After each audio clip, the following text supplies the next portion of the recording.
بسم اللہ الرحمن الرحیم۔ السلام علیکم ناظرین، سب سے بڑی اور دو جو اہم خبریں ہیں ان کے آنے سے پہلے میری آپ لوگوں سے گزارش ہے کہ آپ لوگ دعا کریں کہ 2 دن کے اندر میری انتہائی قریبی رشتہ دار 3 خواتین کی وفات ہو گئی ہے،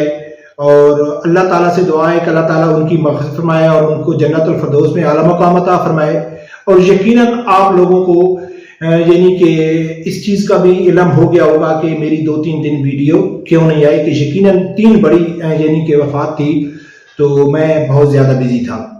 دوسرے نمبر پہ ناظرین کہ سوشل میڈیا کے حوالے سے تھوڑے بات کرتے ہیں، پھر 2 بڑی خبروں کی طرف آتے ہیں جو یقیناً بہت بڑی خبریں ہیں کہ ناظرین ٹویٹر کے اوپر تحریک لبیک بہت زیادہ پریشان ہے۔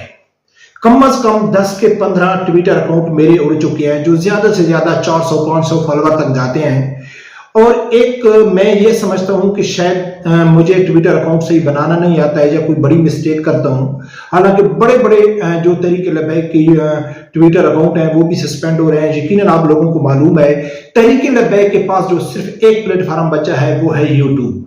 تو میری آپ لوگوں سے گزارش ہے کہ زیادہ سے زیادہ یوٹیوب استعمال کیا کریں، اور جو لوگ ٹویٹر کے اوپر زیادہ ایکٹیو ہیں وہ چاہیں کہ اپنے یعنی کہ اکاؤنٹ بنائیں یوٹیوب کے اوپر، اور یوٹیوب کے اوپر ویڈیو ڈالیں، اپنے خیالات کا اظہار کریں 1 منٹ کی 2 منٹ کی،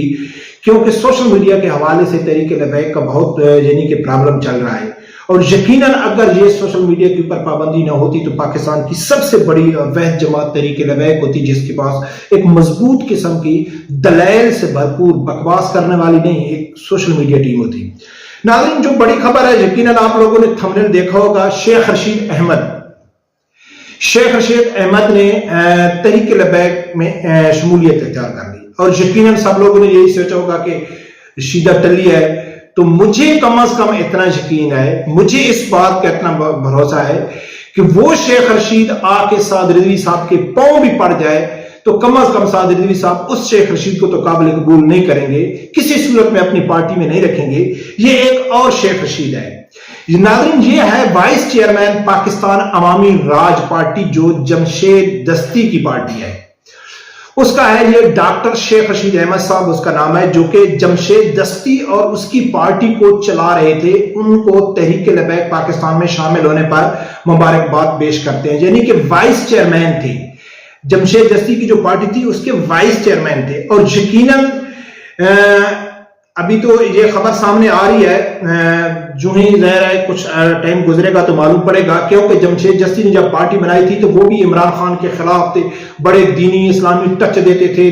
ججوں کے خلاف تھے، اس نے بھی ایک الگ نعرہ دیا تھا، تو یقیناً یہ اس کے ساتھ چلا گیا تھا کہ یار واقعی جمشید دستی تو کوئی بہت بڑے چینج لے کے آئے گا، تو جمشید دستی تو یوٹن لے کے عمران خان کو پیارا ہو گیا، تو اس نے پھر تحریک لبیک جوائن کر لی۔ اللہ تعالیٰ سے دعا ہے کہ اللہ تعالیٰ اس کو ثابت قدم رکھے اور تحریک لبیک کے منشور کے اوپر چلنے کی توفیق عطا فرمائے۔ تو ناظرین ایک خبر تو یہ ہے۔ دوسرے نمبر پہ ناظرین قاضی فیض عیسیٰ نے پھر ریمارکس دیا ہے۔ قاضی فیض عیسیٰ نے پھر کہا ہے کہ جو فیض آباد دھرنا تھا بتایا جائے کہ اس کو اسپانسر کس نے کیا، یعنی کہ وہ ان کو کون لے کے آیا اور ان کو پیسے کس نے دیے، وہ پورا جلسہ یعنی کہ ارینج کرنے کے لیے کس نے پیسے دیے تھے۔ تو جتنی بھی P T I Tehreek Labbaik کی سوشل میڈیا ٹیم ہے وہ یعنی کہ سب جواب دے رہے ہیں کہ ہم تھے لے کے آنے والے تحریک لبیک کو، ہم نے اسپانسر کیا ہے۔ آپ وجہ پوچھیں کہ تحریک لبیک آئی کیوں؟ بڑے بڑے ٹویٹر کے اوپر بڑے بڑے ایک غیر جانبدار قسم کے جو لوگ ہیں جو تحریک لبیک کو سپورٹ نہیں کرتے، وہ بھی قاضی فیض عیسیٰ کو جواب دے رہے ہیں کہ بھئی یہ کون سا سوال ہے کہ ان کو لے کے کون آیا؟ سوال تو یہ بنتا ہے کہ وہ آئے کیوں؟ جب وہ آئیں گے، جب وجہ سامنے آ جائے گی، لاسٹ ویڈیو میں میں نے کہا تھا کہ شاید خاقان عباسی نے واضح کر دیا ہے کہ بھئی ہمیں معلوم نہیں ہے کہ ان کو کون لے کے آیا۔ ہاں شاید خاقان عباسی نے یہ بتا دیا تھا میڈیا کے اوپر کہ وہ جو ہم قانون چینج کر رہے تھے وہ اس میں ہم تینوں بڑی جماعتیں people party, P T I اور نون لیگ شامل تھیں۔ تو بابا جی نے ٹھیک کہا تھا کہ ان کو قیامت تک ان کا درد رہے گا اور ان کے لیے رسوائی کا باعث بنتا رہے گا۔ ایک تو ناظرین یہ۔ تیسرے نمبر پہ ناظرین وسیم بدامی کو انٹرویو دیا، اس نے انوار الحق کاکڑ صاحب جو وزیر اعظم ہے، اس نے انتہائی خطرناک باتیں کی ہیں، اس نے کہا ہے کہ قائد اعظم نے جو کہا تھا کوئی وہ حرف آخر نہیں ہے، وہ تبدیل بھی ہو سکتا ہے۔ فلسطین کو دو ریاستی حل کے سوال کے جواب میں اس نے کہا ہے کہ ہم نے پاکستانی قوم کا مفاد دیکھنا ہے کہ وہ کس میں ہے، یعنی کہ وہ فل سپورٹ کر رہا تھا، دو ریاستی حل کو سپورٹ کر رہا تھا انوار الحق کاکڑ۔ اچھا، لاسٹ ویڈیو میں میں نے کہا تھا کہ بھئی انوار الحق کاکڑ کا یہ بات کرنا کوئی اتنی اہمیت نہیں رکھتا ہے، اس سے پہلے عمران خان بھی یہی کہتا تھا۔ اچھا، انوار الحق کاکڑ کے اوپر پی ٹی آئی کی سوشل میڈیا ٹیم ایسے تابڑ توڑ حملے کر رہی ہے کہ دیکھو یہ اپنی سی وی پیش کر رہا ہے، مغرب کو، امریکہ کو، یہودیوں کو اپنی سی وی پیش کر رہا ہے، بتا رہا ہے کہ میں آپ لوگوں کا سپورٹر ہوں، اور یہ کون کر رہا ہے؟ یہ کر رہے ہیں یوتھی ہے، اور الحمدللہ ان کے پیچھے لبیک والے ہیں۔ لبیک والے وہ عمران خان کے ٹویٹ اور وہ کلپ نکال کے یوتھیوں کے منہ پہ مار رہے ہیں کہ اگر آپ کو انوار الحق کاکڑ کی بات پہ غیرت آ گئی تو آپ کو عمران خان کی بات کے اوپر بھی غیرت آنی چاہیے۔ تو ان لوگوں نے عمران خان کے بارے میں نہیں کہا تھا، تو اس لیے الحمدللہ ہم کہتے ہیں کہ یہ لوگ منافق لوگ ہیں، ان کا تعلق صرف شخصیت کے ساتھ جڑا ہوا ہے۔ پاکستان کا واحد سب سے بڑی سیاسی جماعت کا لیڈر چاہے لے لیں، نواز شریف کو لے لیں، عمران خان کو لے لیں، اب موجودہ وزیر اعظم کو لے لیں، حافظ سعد رضوی صاحب کو، مولانا فضل الرحمان ہو گیا، سراج الحق ہو گیا، بڑی بڑی جتنی پارٹیاں ہیں، اس میں واضح موقف جو دیا ہے وہ صرف اور صرف حافظ سعد رضوی صاحب نے دیا ہے کہ فلسطین کا حل دو ریاستی حل کسی صورت میں نہیں ہے، دو ریاستی حل سے مراد آپ نے فلسطین کو تسلیم کر لیا ہے۔ تو ناظرین، انوار الحق کاکڑ کے اوپر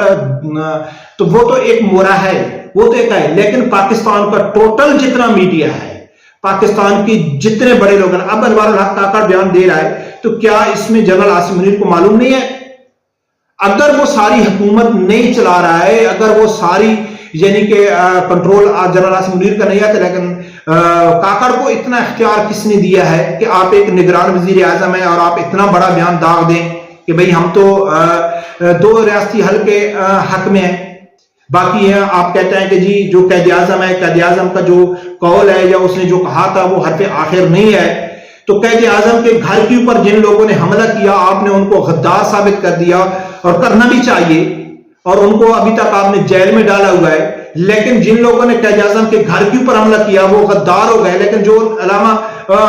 قائد اعظم رحمۃ اللہ علیہ کے قول کے اوپر، اس کے فرمان کے جو بغاوت کر رہا ہے، تو کیا اس کے اوپر غداری کا پرچہ نہیں ہوتا ہے؟ اس کے اوپر بغاوت نہیں ہوتی؟ دوسرے نمبر پہ یہ بات کرنا ہے کہ ہم وہ فیصلہ کریں گے جو پاکستانی عوام کے حق میں فیصلہ ہو۔ میں قسم خدا کی اٹھا کے دیتا ہوں کہ آج پاکستان میں ریفرنڈم کر لیں، کشمیر کے حوالے سے اور فلسطین کے حوالے سے 99% عوام کے یہی کہے گی جو حافظ سعد رضوی صاحب کہتا ہے کہ بھئی ہم نہیں مانتے دو ریاستی حل کو۔ آپ ان کو دھمکی دیں، جیسا کہ حماس کے سربراہ نے کہا ہے کہ بھئی اگر وہ دھمکی دیتا ہے پاکستان تو اسے پیچھے ہٹ جائے گا۔ آج ریفرنڈم کروا لیں، جب آپ کو یہ یقین ہے کہ پاکستان کی عوام نہیں مانتی ہے کسی صورت میں کشمیر کے مسئلے کے اوپر، وہ ایک سخت قسم کا موقف چاہتی ہے کہ حکومت کو ان کو پیغام دینا چاہیے، اور فلسطین کے حوالے سے اسرائیل کو بھی سخت جواب دینا چاہیے، تو پھر آپ کس مفاد؟ ہاں، اپنے مفاد کی ضرور بات کریں، اپنے نمک حلالی کی ضرور بات کریں۔ آپ نے جو کھایا ہے اس کو حلال کرنا ہے، آپ نے اپنی غلامی ظاہر کرنی ہے، آپ نے ثابت کرنا ہے کہ ہاں ہم لوگ آپ کے غلام ہیں۔ جتنے بڑے بڑے افیسر ہیں، جتنے بڑے بڑے سیاسی لیڈر ہیں، ان لوگوں نے یہ ثابت کرنا ہے کہ ہاں ہم آپ کے غلام ہیں، آپ کے وفادار ہیں۔ پاکستانی عوام کی بات مت کریں، پاکستانی عوام کا 99% عوام آپ کے خلاف جائے گی۔ تو ناظرین، الیکشن کے حوالے سے بھی باتیں چل رہی ہیں کہ الیکشن بھی ملتوی ہو رہا ہے، باقی دیکھتے ہیں آگے کیا ہوتا ہے۔ اور لاسٹ میں آپ لوگوں کو یہ کہہ دوں کہ کافی کوششوں کے باوجود کئی لوگ مجھے فون کر کے بھی کہتے تھے اور کمنٹس بھی کرتے تھے کہ ملک صاحب آپ گراؤنڈ میں جائیں، کام کریں، تو میں بار بار دیکھ کر رہا تھا کہ میں نے اپنا دوسرا ایم ڈی آفیشیل جو چینل بنایا ہے وہ بنایا ہی اس لیے ہے۔ خدا را اس کو جا کے سبسکرائب کرو، اور انشاءاللہ میرے رب پروردگار کو منظور ہوگا تو بہت جلد سے مراد ہے کہ 10-12 دن کے اندر انشاءاللہ میں گراؤنڈ میں جائے گا، اور انشاءاللہ گراؤنڈ پہ مقابلہ ہوگا، آپ کو دکھائیں گے، بات کریں گے سب لوگوں سے۔ رب پروردگار سے یہی دعا ہے، اللہ تعالیٰ میرے اس ہر آدمی کو حق ساتھ سننے کی اور اس کے ساتھ کھڑے ہونے کی توفیق عطا فرمائے۔ اللہ